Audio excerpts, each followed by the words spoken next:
មេខ្មៅមានផ្គរឬសូផាំងផាំងនឹកអូនខ្លាំងមិនដឹងសុខទុកយ៉ាងណាបងនៅស្រុកស្រែឈ្មោះត្រឹមតែអា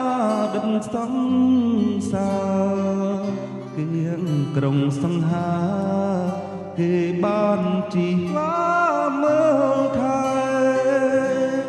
អង្គុយសំកុកមកកងកញ្ចាំង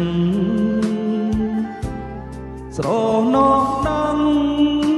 លបដុកមាស្ងួនកាន់ស្រែលបគេងកាយស្ពើតាពីលពើផ្លេចអស់មែនទេឬក៏មានមេបានលៀបលេផ្លេចស្បែកខ្មៅកងអើយឯងសែនកំសត់